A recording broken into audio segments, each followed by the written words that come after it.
Dans cette vidéo, je vais parler de l'enjeu des élections législatives en comparant l'accord entre les partis de gauche avec l'intrigue finale de la série télé Casa de Papel. Donc spoiler alerte, je vais vous raconter la fin de la série. Si vous ne l'avez pas encore vue et que vous voulez la voir, arrêtez tout de suite de visionner cette vidéo, je ne ferai pas de rappel. Mais puisque vous êtes encore là, alors voici comment se termine la série télé Casa de Papel. Dans le dernier épisode, les braqueurs ont volé et caché l'or du pays et comptent bien le récupérer plus tard. Malheureusement pour eux, à peine ont-ils caché l'or qu'ils se le font voler à leur tour. Mais les braqueurs ne tardent pas à retrouver l'or et ceux qui les ont volés.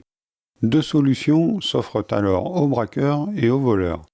Soit ils s'allient et se partagent des tonnes d'or, soit ils se confrontent et prennent le risque de tout perdre. Comme le dit le professeur, chef des braqueurs, on gagne ensemble ou on perd ensemble. Eh bien pour les élections législatives, on assiste au même scénario. Après être passé à 2 doigts du second tour de la présidentielle, Mélenchon a 2 possibilités. Soit il fait payer l'échec de la présidentielle aux autres partis de gauche, soit il fait un accord électoral avec eux.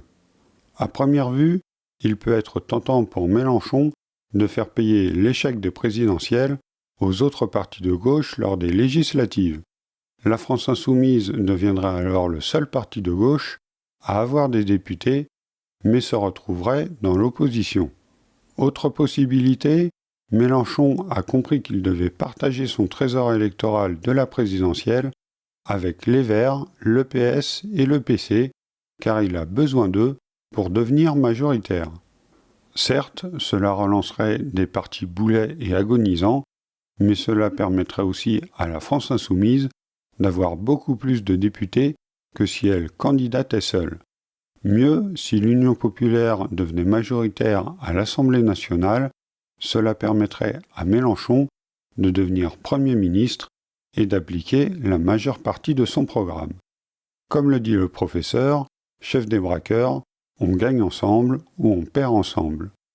Vous l'aurez compris, dans mon analogie entre les législatives et la Casa de Papel, Mélenchon incarne le professeur, chef des braqueurs, la France insoumise incarne les braqueurs, et le reste de la gauche incarne ceux qui ont volé les braqueurs. Dans la série Casa de Papel, non seulement les braqueurs et les voleurs se partagent le butin, mais en plus, ils échappent à la police. Dans la course aux législatives, les semaines qui viennent nous diront si l'union électorale permettra à la gauche d'être majoritaire à l'Assemblée, aux dépens de Macron et de l'extrême droite. Pour le reste, vous savez comment ça marche. Un j'aime, un abonnement et un commentaire pour me dire que vous avez aimé cette vidéo. Sur ce, je vous dis à la prochaine. Ciao!